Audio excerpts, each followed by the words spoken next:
Have you ever had to walk away from a toxic family member? No names, just yes or no. I walked into my parents' living room that evening knowing exactly how it would go, and as soon as I did, it played out like a scene I had memorized from years of repetition, with my brothers in the center of the room while I hovered at the edges. Invisible in every sense that mattered to them, and the weight of their favoritism pressed down on me in a way that had become almost familiar over time, like an old, uncomfortable chair that you have to sit on because there is nowhere else to go, and I forced myself to smile and nod as they praised every little thing my brothers had done that week, from accomplishments at work to a new business deal that somehow they had made sound like the most important event in the universe, while my existence, my successes, and my efforts were dismissed as inconsequential, expected, or entirely invisible, and I remembered all the times I had asked for advice, for guidance, or even for a shred of recognition, only to be told that I was too sensitive. That? I didn't understand the family dynamic, or that my brothers simply deserved more attention because they were the golden ones, while I was the one who had learned to hide my own needs and smile through it. I poured myself a drink and let my parents' words wash over me like a soundproof wall I had built around myself over the years, a barrier between their constant judgment and my quiet understanding that I was done waiting for their approval. And while my brothers basked in their exaggerated praise, laughing at their own jokes and charming my parents in ways that I had once tried to replicate but had only left me feeling foolish, I realized in that moment that the distance between us was not just physical. It was emotional, and it had been growing steadily for years, quietly, until it had become a chasm that no amount of smiling, no amount of effort, and no amount of compliance could ever bridge. And I felt a calm clarity that surprised me because I had spent so long simmering in resentment and confusion that I hadn't expected to feel so decisive, so ready to act, so unwilling to let them manipulate me any longer. When my mother clapped her hands and announced that my youngest brother had been offered a leadership position at his firm, her eyes sparkling as if this was the most miraculous achievement of all time, I raised my glass politely and offered congratulations. But inside I felt a quiet, simmering satisfaction because for the first time, I realized that their favoritism was no longer going to define me, and while my brothers continued to bask in their parents' praise, I felt a spark of rebellion. A sense that I could exist outside their world without explanation or apology, and I decided right then that I would no longer be trapped by their approval, by their selective pride, or by the invisible chains they had wrapped around me since childhood. I left the room before dessert, before my parents could attempt to pull me into the next round of forced small talk or subtle guilt, and I didn't say a word as I walked out the door, because the silence itself was my first act of defiance, a refusal to be diminished any longer. And later that night, from the quiet safety of my apartment, I posted a few photos online showing a glimpse of my life, which was thriving in ways they had never bothered to notice or celebrate. Moments that hinted at professional success, independence, and personal satisfaction that existed completely outside the world they had tried to define for me, and within minutes, the texts started arriving, first from my brothers, incredulous and defensive, and then from my parents, confused and increasingly agitated, demanding to know how I had managed to live like this without their guidance or blessing, and their tone quickly shifted from curiosity to panic, as if the reality that I had a life of my own, one that was entirely separate from their judgment, was a threat they had never anticipated, and I couldn't help but feel a quiet thrill at the thought that for the first time in my life, I was the one holding the power. By the time I went to bed that night, my phone buzzing relentlessly with messages that I ignored one by one, I felt a strange combination of relief and exhilaration because I had taken the first step towards something I had wanted for years, but had been too hesitant to pursue, and while I didn't have a full plan yet, I understood that the path ahead would require patience, strategy, and absolute clarity, and I felt ready in a way I never had before, because I knew they had underestimated me for decades, and underestimating me had always been their greatest mistake. And as I drifted off, I couldn't stop thinking about the moment they would finally understand that I had left, not out of anger, not out of spite, but out of recognition that I deserved more than they were ever willing to give, and for the first time, I realized with satisfaction that when that moment came, they would have no idea what hit them, and I would be untouchable, not because I had built walls, but because I had finally claimed my own life, completely and unapologetically. I had spent the weeks after that evening carefully observing, calculating, and quietly building a life that existed entirely on my own terms, which for years had been something my parents neither understood nor considered possible. And it was in those quiet moments alone, away from their constant comparisons and their hollow praise of my brothers, that I realized the first opportunity to reclaim my power would not come from confrontation, but from subtlety. From demonstrating in ways that they could not ignore, even if they refused to acknowledge it openly, that I was no longer their invisible daughter, and that the life I was building required neither their validation nor their interference. And the realization brought with it a sense of freedom that was intoxicating, because it was entirely mine to feel and entirely beyond their reach. I began to carefully curate moments of achievement and small victories that would ripple back to them indirectly, making them notice without giving them the satisfaction of witnessing my success firsthand, and I ensured that every post, every professional milestone, every acknowledgement I received from colleagues or clients was shared in ways that could not be misinterpreted, that were unmistakably mine, and yet still left them guessing about the scope of what I had accomplished while they were busy continuing their obsession with my brothers, praising their minor wins as if the world revolved around them, and ignoring the reality that the same opportunities had been available to me for years, which I had quietly seized without fanfare or expectation of approval, and watching their reactions unfold from a distance became a lesson in patience and strategy that I had never imagined I would find satisfying. The first message came late one night, curt and defensive, from my mother, asking why I had chosen to share certain successes online without first discussing them with the family, and I read it with a smile that I didn't bother to hide,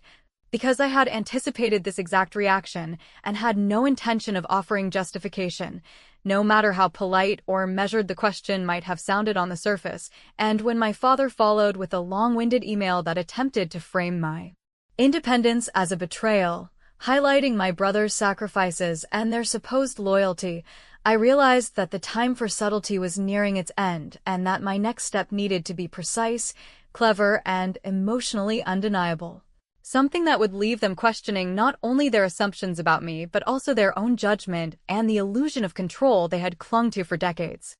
I decided to respond indirectly, crafting a message that was visible to the wider family, but presented as casual, sharing a project I had led that had generated results far beyond what anyone had expected.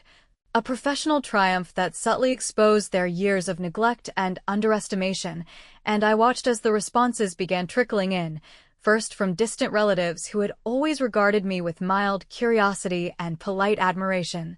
and then from my parents and brothers, whose confusion was palpable in every line of their texts, because they had assumed that I would always be deferential, always quiet, always content to exist in their carefully constructed hierarchy. And now they were faced with a reality that completely upended the narrative they had held for so long, a reality that I had shaped entirely on my own terms. The messages from my parents escalated quickly from curiosity to thinly veiled panic, their words trying to coax me into explanations, to demand assurances that I still valued their opinions, and I ignored them with deliberate calm, knowing that the frustration they felt was the first true evidence that my actions had shaken them in a way no confrontation could have, and as I scrolled through their increasingly desperate attempts to assert control, I felt a satisfaction that was sharp, clear, and completely justified, because every subtle move I had made had led to this moment where the imbalance they had maintained for decades was finally tipping in my favor. By the end of the week, I had laid the foundation for what would become an inevitable confrontation, and while I made no announcement, no dramatic statement, I knew that my parents were beginning to understand, in ways that made them uncomfortable and frustrated, that their golden sons were not the only ones capable of success, influence, or pride, and that the daughter they had dismissed as extra had quietly been building a life that existed entirely outside of their control, a life that would not require them in any meaningful way, and the knowledge that they had underestimated me, that they had believed their favoritism and judgment were unassailable, made the subtle first strike I had delivered feel not only satisfying but entirely necessary, and as I went to bed that night with their messages still unread, I felt a quiet thrill knowing that I had begun to rewrite the rules entirely, and that the best was still to come. The day I finally decided to cut my parents off completely was the day I felt a mixture of liberation and calculated anticipation that I had never experienced before, because for years I had carried their judgment, their comparisons, and their impossible standards like invisible chains around my shoulders, and in that moment, the act of disconnecting was not rash, impulsive, or born of anger, but rather the deliberate consequence of decades of watching my brothers be elevated above me while my own accomplishments were ignored, diminished, or twisted into something unworthy of notice, and I understood fully that by stepping away,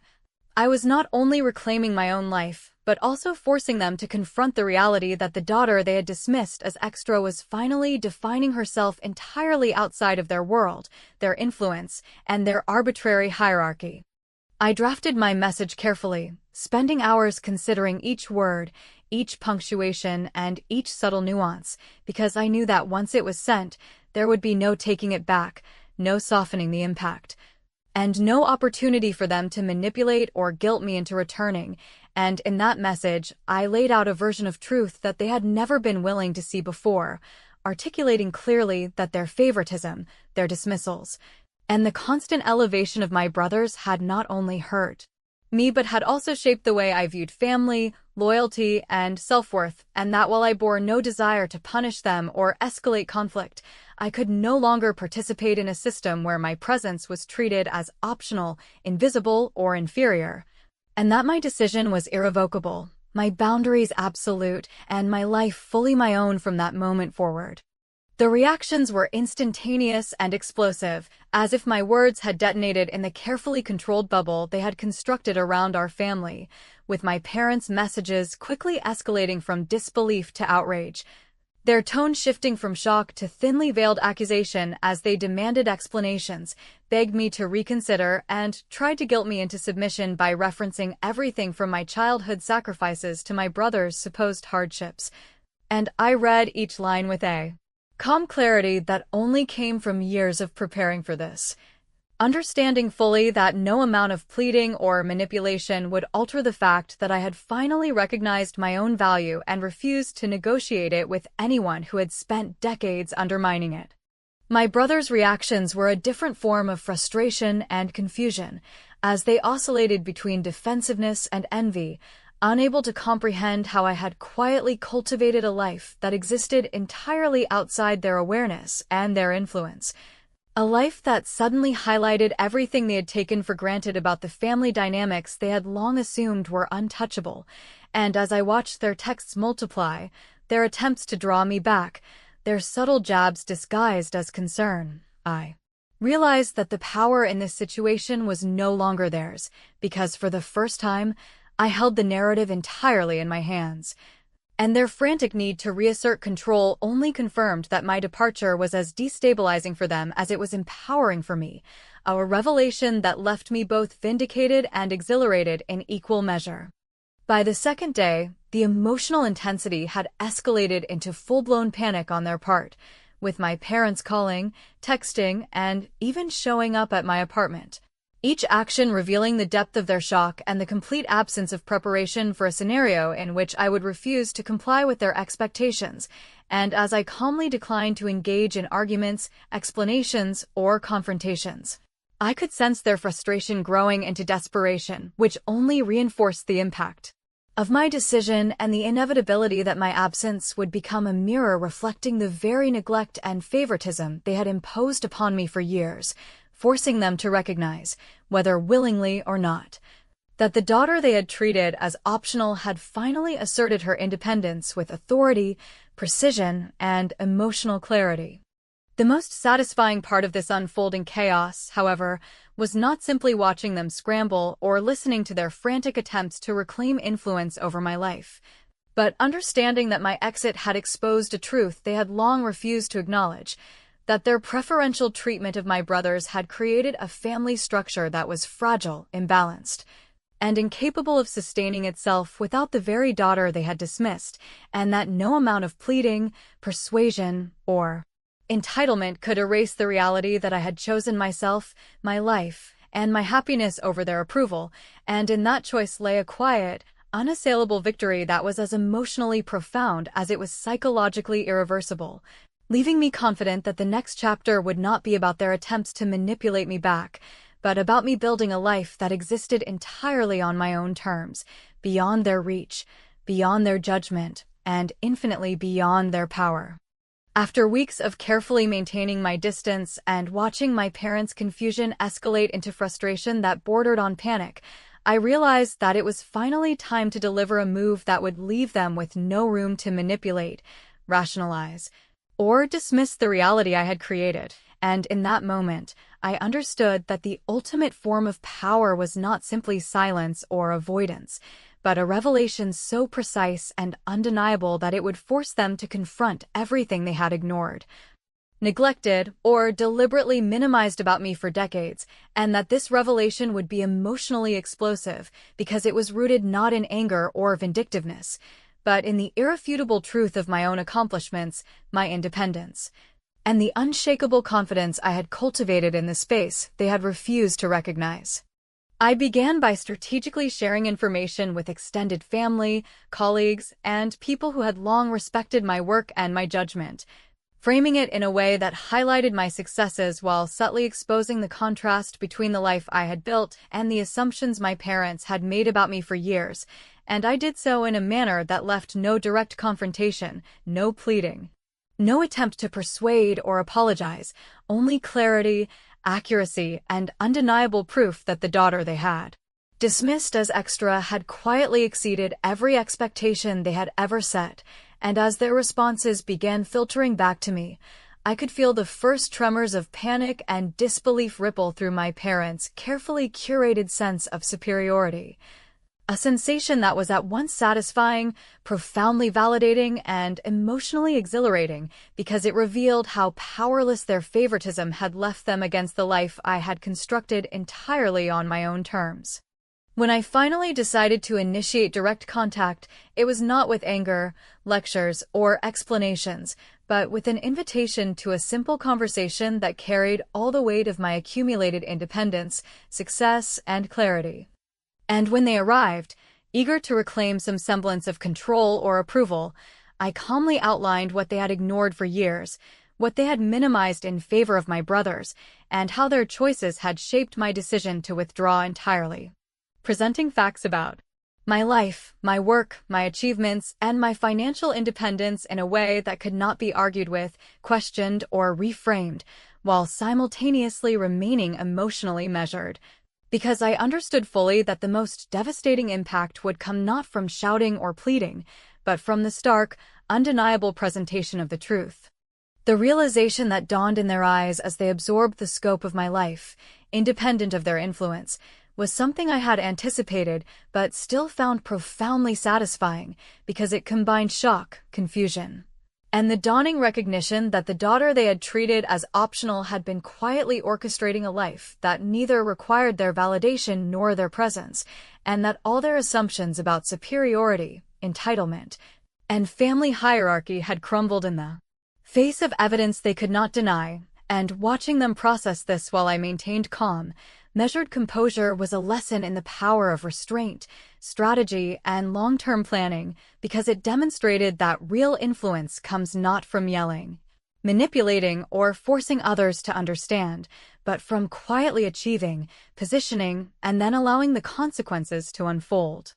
By the end of that conversation, I knew that I had delivered a psychological and emotional blow that would resonate far longer than any argument, any confrontation, or any pleading could have, because the understanding that they had lost control, underestimated me, and failed to acknowledge my worth was now inescapable and self-evident, and even their attempts to rationalize, explain, or excuse their behavior only reinforced the reality that their previous actions had made this moment inevitable, that their favoritism had ensured their own disillusionment, and that the power dynamics they had assumed were permanent had been completely overturned, leaving me in a position not only of independence, but of undeniable triumph.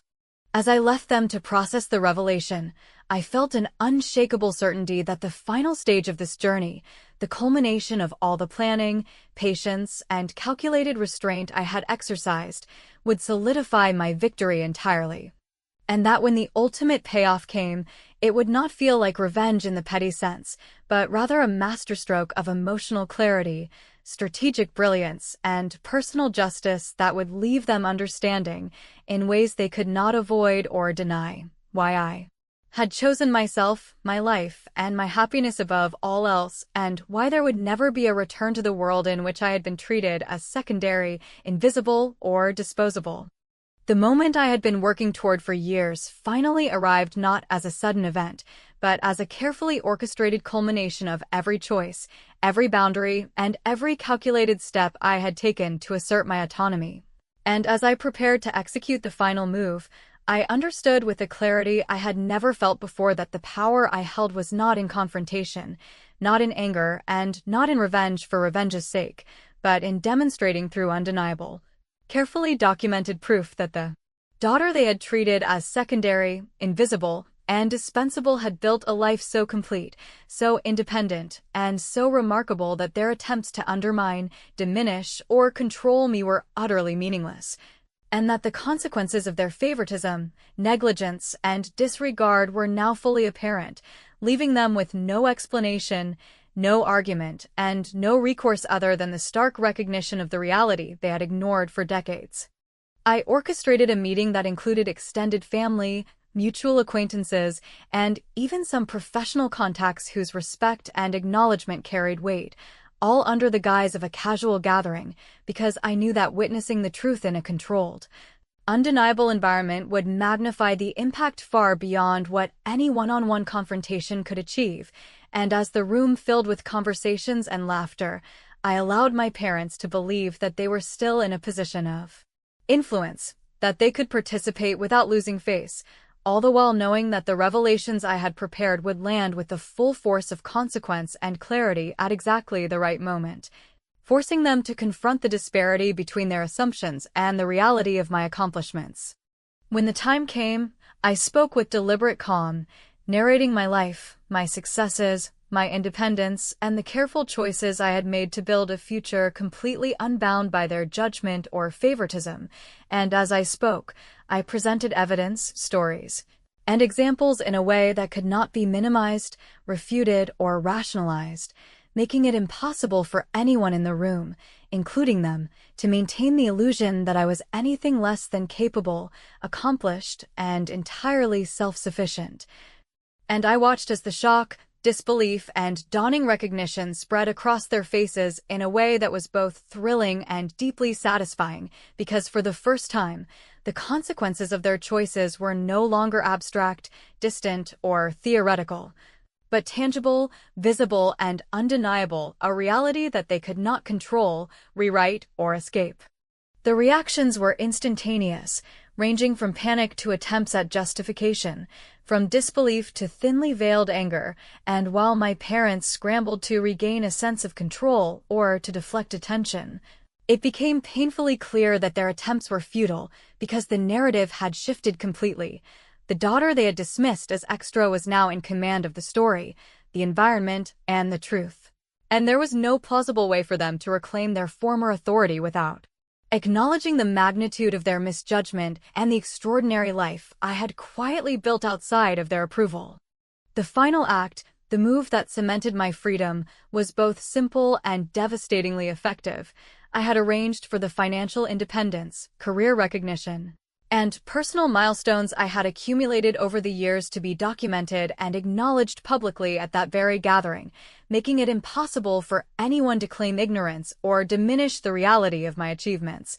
And as my parents realized that the world outside their expectations now recognized and celebrated the daughter they had relegated to the sidelines, I could sense their shock deepen into helplessness, and I understood fully that this was the emotional and psychological clarity I had been seeking all along. A moment in which they would finally comprehend why I would never return to the dynamics, favoritism, and emotional neglect that had defined our family for decades.